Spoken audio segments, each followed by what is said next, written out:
imaginez ma joie de vous accueillir ici à Noumont, chez vous. Je vous souhaite à tous la bienvenue, un bon séjour chez vous. Vous n'êtes pas à l'étranger ici, vous êtes chez vous.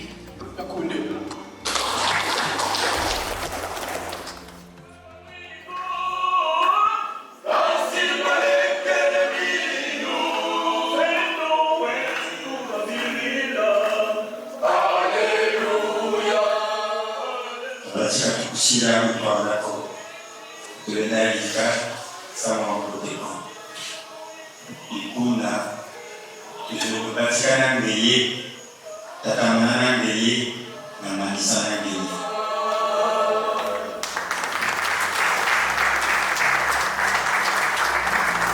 En droit, le Kimontu différencie l'homme de l'animal. Dans la tradition linguistique Congo, le préfixe qui indique une qualité, une fonction, une fonction, une dérivée. Le tout, tout le monde sait, c'est la tête.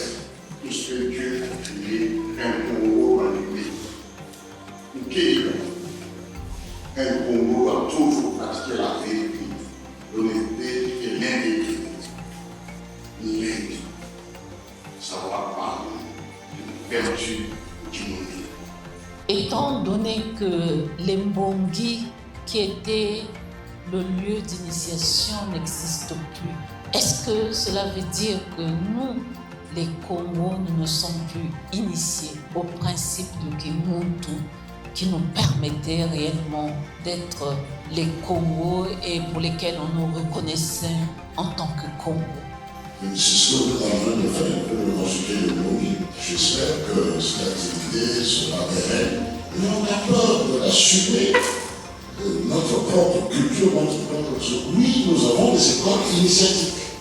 Et dans ces écoles-là, il n'y a que les adeptes de ces écoles qui savent ce qui s'y passe. Le Kimuntu, c'est effectivement la spiritualité Congo.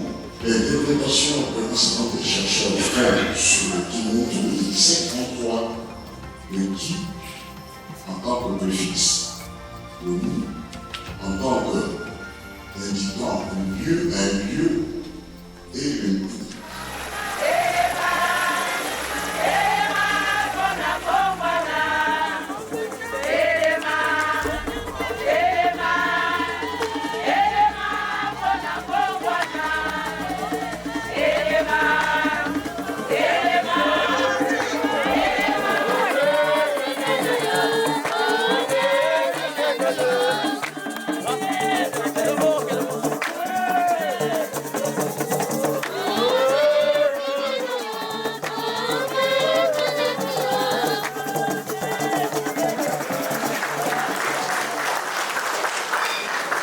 Qu'il est difficile d'exprimer la joie que j'éprouve de vous recevoir aujourd'hui, ici, chez vous, ici, chez nous. En cette occasion solennelle, je voudrais à votre nom et en mon nom propre adresser mes chaleureuses salutations et nos plus sincères remerciements à Madame la ministre de l'Industrie culturelle, touristique, artistique et des loisirs qui a bien voulu rehausser de sa présence cet événement. Madame la ministre et chères sœurs, votre présence ici, chez vous à Noumont, est un véritable moteur pour nous. Un encouragement en faveur du rayonnement de notre culture et du développement du secteur touristique et artistique de notre terroir, ainsi que pour la valorisation de notre patrimoine. Au-delà de sa dimension culturelle, l'Ombongi de Noumont est aussi une déclaration de soutien et d'adhésion aux grandes orientations de son Excellence, Monsieur le Président de la République, chef de l'État, dont nous soutenons la candidature pour les prochaines échéances électorales, n'est-ce pas? C'est une richesse que nous célébrons aujourd'hui. C'est en réalité l'une des essences qui nous unissent et nous quittent. Ces valeurs, transmises de génération en génération, sont plus que jamais nécessaires pour faire face aux défis de notre époque.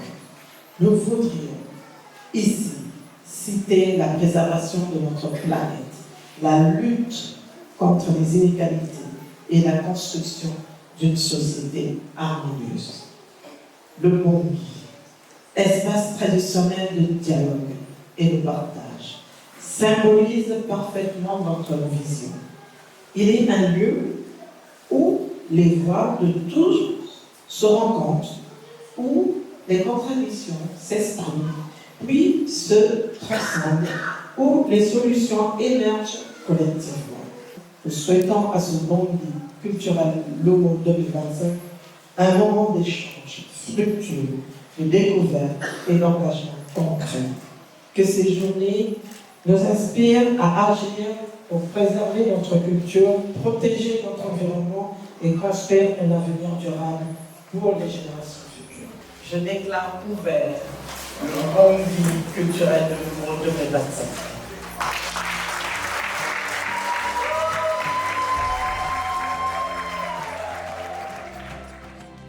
En marge du Mbongi des pays de Congo, du Grand Boko, nous avons tenu à faire un geste symbolique, planter les arbres, parce que c'est de la tradition de nos ancêtres.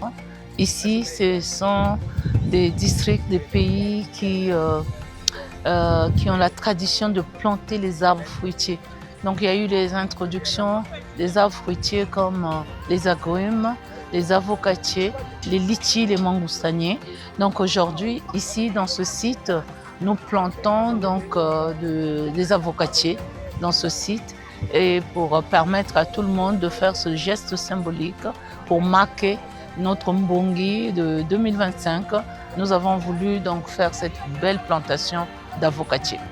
Je félicite la ministre Matondo parce qu'on est dans son planting pour cette initiative et le respect des recommandations du président de la République. À la source, nous repartons vers l'histoire, ce que nous avons laissé tomber.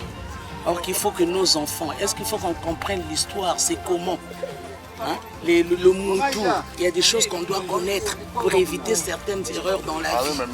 Mais moi, j'en appelle à ce que tous les départements copient. Il faut que tous les départements copient. Parce que chaque département a une richesse culturelle qu'il faut vraiment valoriser. Cette rencontre a été bien plus qu'un simple moment de convivialité. Elle a été une affirmation forte de notre identité, un renforcement des liens fraternels et de solidarité et une déclaration d'engagement pour l'avenir de notre nation. Votre participation active et votre engagement témoignent de l'attachement profond que nous avons tous vis-à-vis de nos racines, valeurs et à notre destin commun. Donc ici, c'était pour vous dire que c'est un lieu de mémoire, un lieu sentimental pour moi, pour ma famille. Mon père a travaillé dans SAS, l'usine de SAS est là, en face de vous. Vous voyez ce bâtiment qui est là. Nous allons voir dans quelle mesure réhabiliter ce bâtiment. Aujourd'hui, ce bâtiment est utilisé pour la production des huiles essentielles. C'est toujours des huiles, mais d'une autre nature. Nous avons vu que Lumo vraiment était très beau et nous avons souhaité que l'on présente Lumo à l'Assemblée générale des Nations Unies pour montrer le paysage qu'il y a, la population que nous avons, tout ce qu'on peut avoir comme histoire. On doit gagner. Et ça, je compte sur vous pour que l'on gagne. On doit immobiliser tout le monde. Tout le monde doit être... Et lorsque Lumo va gagner, eh bien, c'est le Congo qui gagne. C'est l'Afrique qui gagne. Et c'est le monde qui gagne. Merci beaucoup. Nous pouvons applaudir.